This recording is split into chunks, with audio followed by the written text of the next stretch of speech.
know if this is actually what Simon looked like. I of course never met him. He was long gone before my time. But there was a real man named Simon Hubig, and his little moniker was Savory Simon, and it seemed to be a catchy logo. It's been the same logo that we've had that this company has had for approximately 100 years. We're not going to change him. He's not going to lose weight or put on a pair of gym shorts or anything.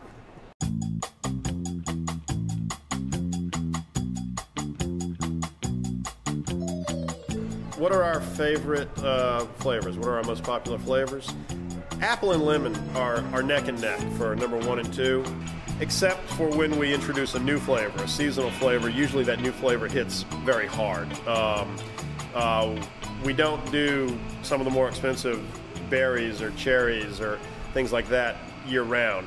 The last flavor that we just stopped making was sweet potato. And we use real jumbo yams that we buy from the farmers on the western half of the state.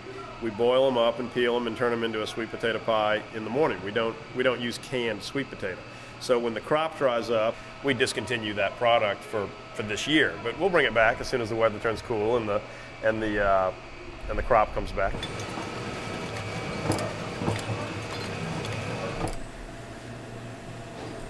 We use steam to cook the fruit, and it's a real efficient way to cook large buckets in a relative hurry without having to use open flame.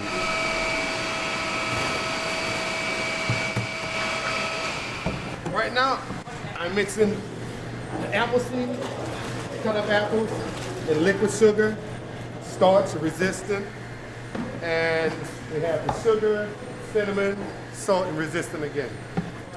And we'll mix it on up. Apple pie. Now the metal may come upstairs.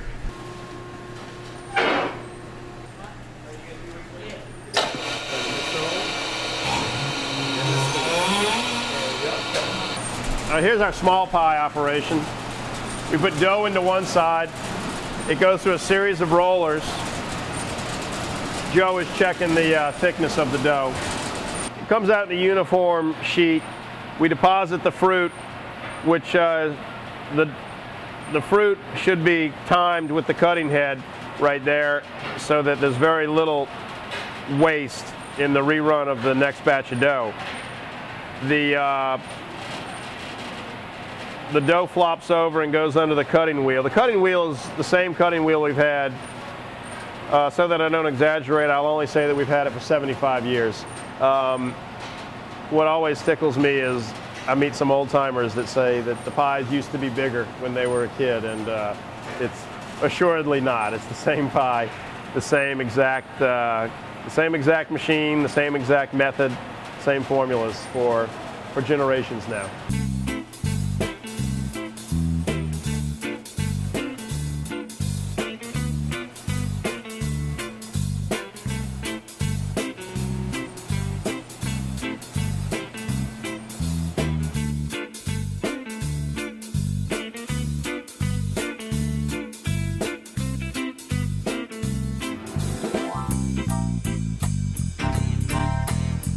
We get a real good glaze on the pies. We're really happy with the icing that we have on them.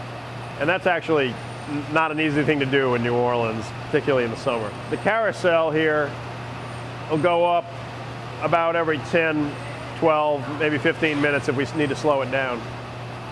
And so it takes 2 hours to get from bottom to top. That's to allow for the product to cool and harden. You know, if somebody has an idea, I'm open to new ideas on flavors, but we don't really want to compromise what we consider to be a Hubig's pie. My friend is trying to get me to make a cafe au lait or a coffee flavored pie, and I'd actually like to try it. We actually ran a test run of it, and we couldn't get everybody to agree on the strength of the coffee in the pie. And there's always been the group that's asked us to make a Sugar Busters pie.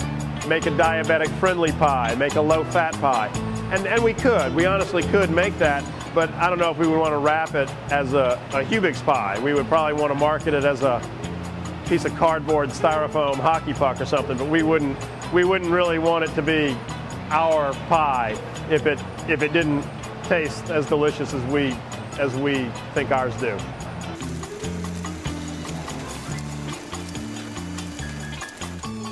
It only has been since Katrina that we have been able to do the website, and we've been able to do shipping of pies.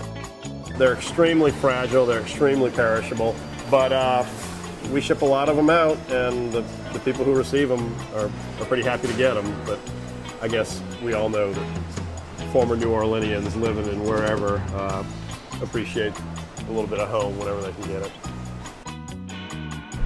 We produce 5 days a week, we deliver 5 days a week. We do not carry any inventory. The pies are coded for a 1 week pickup, 1 week shelf life.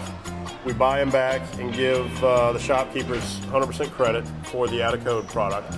I'm sure there's a better way to do it, but it ensures that a stale pie is valueless to my employee and or the shopkeeper.